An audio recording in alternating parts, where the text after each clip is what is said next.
सो आज की क्लास में जिस चीज के बारे में हम आगे बढ़ने वाले हैं, that is going to be your active and passive voice. Now, it is a topic which is grammatically in your syllabus. Specifically अगर मैं बात करूँ, हम टेंसेस के बारे में डिफाइन करते हैं तो हमें वॉइस के बारे में भी पता होना चाहिए. Tenses we all are clear about.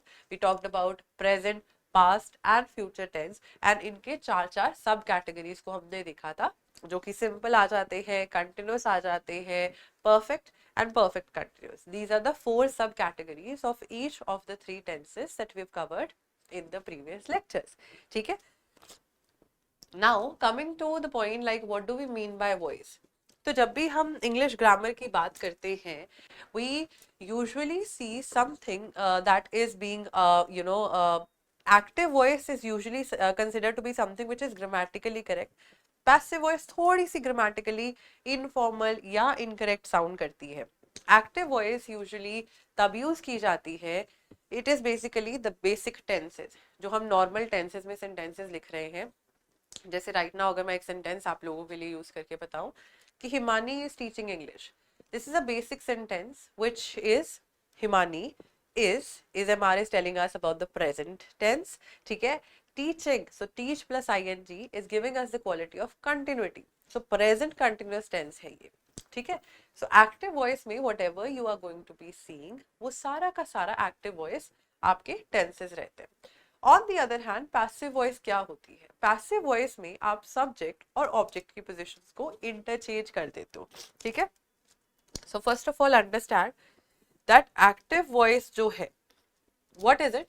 There are two different ways of constructing sentences. Passive voice, not grammatically properly incorrect. ठीक है. Active voice makes your writing clearer and more natural. ठीक है. This is what I've told you already too. Now coming back to the point कि हमारी active voice क्या होती है. हाँ, आप लोगों ने स्कूल्स में करा होगा, है ना. एक्टिव वॉइस यूजुअली तब यूज की जाती है when the subject of the sentence performs the action. जैसे मैंने अभी आपको एग्जाम्पल के तौर पे बताया, Himani is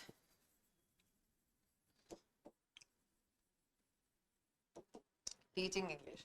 So actively Himani, yani which is the subject of the sentence, is performing the action, right? So this is active. John built the house. Here John is the subject, built is the verb, and the house is the object. So built यहाँ पे second form of verb use हुआ है, ये past tense की voice हो जाएगी. ठीक है. चलो. Next is passive voice. And what do we mean by passive voice? Passive voice usually the subject of the sentence is acted upon by the verb. यानी कि बेसिकली जो सेंटेंस का सब्जेक्ट है वो एक्शन को रिसीव कर रहा है. जैसे कि अभी मैंने आपको हिमानी इज टीचिंग इंग्लिश बताया, इंग्लिश सिंगुलर है इज बीइंग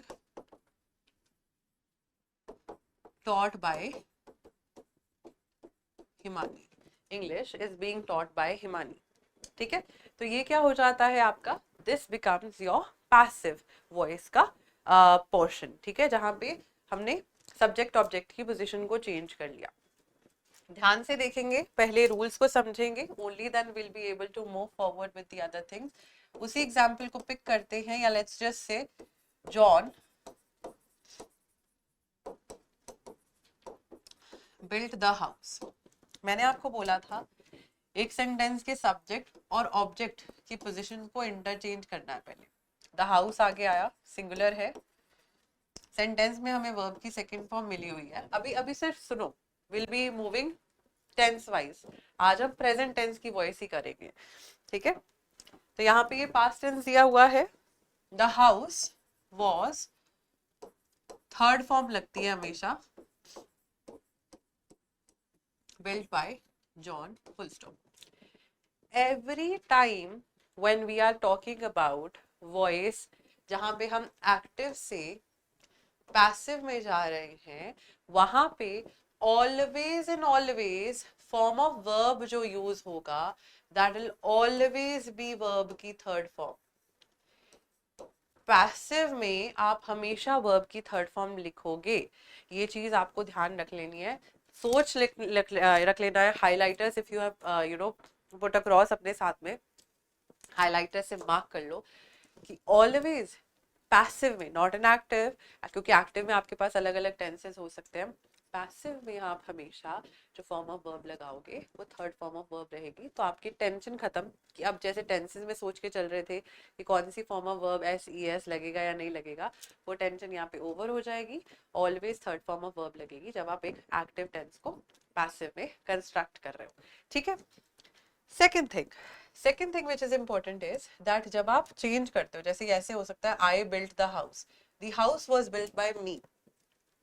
तो ये जो कुछ आपके वर्ड्स हैं जैसे I, we, you, they, he, she, it, ये वर्ड्स भी चेंज होते होते हैं। Now I will change to what, मैंने अभी बताया, आई को आप बी में चेंज कर दोगे, वी को आप अस में चेंज कर दोगे, यू का यू ही रहेगा, they will be change to them, he will be changed to him, she, her, and it will also remain it. So you और it same रहेंगे, उसके अलावा बाकी सारे portions आप इन टेबल से you can make the notes of these ones here. Note down. So these are certain changes of the pronouns that are there. Yeah. So let us now begin with, first of all, with the present tense. Now in present tense, tenses जब हम लोगों ने cover करे थे तो tenses में हमने present tense में कुछ रूल्स देखे थे। So to this side I will note down how we constructed the sentences. Normally इससे एक रिविजन भी हो जाएगा हमारा टेंसेस का and will also be seeing the way in which we are going to be constructing the same sentences in the passive voice, ठीक है। So first of all let's just go back present tense के first portion. Present tense में हम लोगों ने कौन सा वाला कवर करा था? प्रेजेंट टेंस में हम लोगों ने सिंपल प्रेजेंट के अगर रूल्स देखें, सिंपल प्रेजेंट के रूल्स में हमारे पास तीन तरीके के सेंटेंसेस थे। एक तो था पॉजिटिव यानी अफर्मेटिव सेंटेंस, एक थे नेगेटिव और इंटेरोगेटिव सेंटेंस, और इनमें भी हम क्या कर रहे थे? सिंगुलर एंड प्लूरल को देख के चल रहे थे। तो ऐसे करते हैं, सिंगुलर वालों में हमारे पॉजिटिव में क्या हो रहा था? वर्ब की फर्स्ट फॉर्म के साथ हम एस ई एस लगा रहे थे। नेगेटिव और इंटेरोगेटिव में डज के साथ वर्ब की फर्स्ट फॉर्म लगा रहे थे। I told you do, does, did always first form of verb. तो डज लग गया वर्ब की फर्स्ट फॉर्म। डज क्यों लगा? सिंगुलर सब्जेक्ट था हमारा, सिंगुलर सब्जेक्ट है, उसको पावर की जरूरत है तो हमने एक्स्ट्रा ई एस लगा दिया, एस या ई एस। नाउ कम्स, अगर हमारा सब्जेक्ट प्लूरल है तो हम क्या करेंगे? If our subject is plural we'll just be using verb की first form, क्योंकि ये बहुत लोग हैं तो will not be needing any sort of somewhere or the other effort or requirement. So first form of verb, और यहाँ पे do के साथ verb की first form। बस एक इसमें एक्सेप्शन था कि I और you को भी आप प्लूरल की तरह ही ट्रीट करो, ठीक है। अब जब ये पैसिव में चेंज होगा, A means active, P means passive, यहाँ पे P मीन्स प्लूरल, आपको फुल लिखना है, फुल लिख लो, प्लूरल और सिंगुलर। अगर मैं बात करूं पैसिव में जब हम इसको चेंज करेंगे तो हम क्या करेंगे? इज, एम, आर के साथ वर्ब की थर्ड फॉर्म लगा देंगे, जिसमें इज हमारा लगेगा सिंगुलर सब्जेक्ट के साथ, एम लगेगा आई के साथ, और आर लगेगा यू और बाकी प्लूरल चीजों के साथ में। यू और बाकी प्लूरल चीजों के साथ में एक सेंटेंस देखते हैं, ठीक है। I read a book। a book आगे आ गया, सिंगुलर है ये, a book। is, रीड को सेकेंड एंड थर्ड फॉर्म में जब हम प्रोनाउंस भी करते हैं तो कैसे बोलते हैं? रेड, स्पेलिंग चाहे सेम रहते हैं। a book is read by me। a book is read by me, full stop, ठीक है। नेगेटिव सेंटेंस बनाना है, I do not read a book, a book is not read by me. Interrogative, do I read a book question mark, is a book read by me question mark, ठीक है।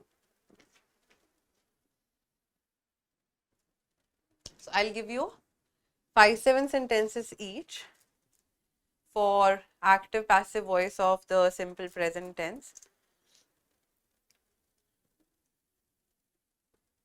जो कि mix रहेगी, जैसे कि in the sense what I'm trying to say is negative, interrogative, etc. So first sentence that we have is he opens the door. And how will you know in the question paper कि ये मेरा simple present है या past है और everything? Verb की form को देखोगे आप, open के साथ SES लगा है, simple present है. He opens the door.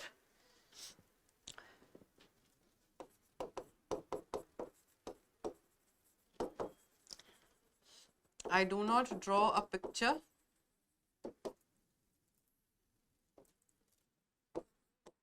I do not draw a picture.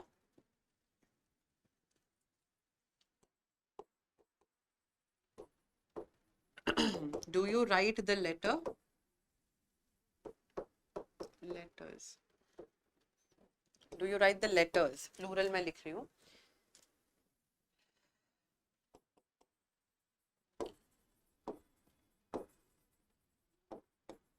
They wear blue shoes.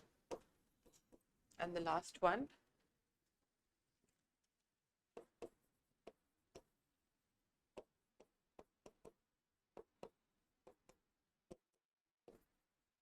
He does not open the menu. Yes? चलो, let's try.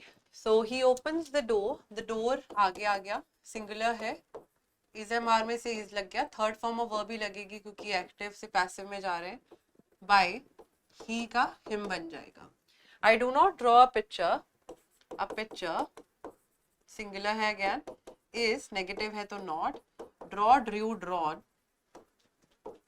By I का हमने टेबल में क्या देखा था? It will be converted to me. Do you write the letter? Letters, sorry. Letters. मैंने आपको बोला था ये हम interrogative में लेके चलेंगे. Are the letters, क्योंकि plural है इसलिए R आ गया. Write, wrote, written. Written by you, question mark. They wear blue shoes. Blue shoes, क्योंकि plural है, are, wear, wore, worn. So you need to have a great knack of forms of verbs. तभी आप इनको देख पाओगे. Last we have he does not open the menu. The menu is not opened by him. Full stop. ठीक है. So ये क्या हो गया हमारा? This one is the basic simple present tense active to passive. अब एग्जाम की तैयारी को और बेहतर करने के लिए हमारे चैनल को लाइक, शेयर और सब्सक्राइब करना ना भूलें.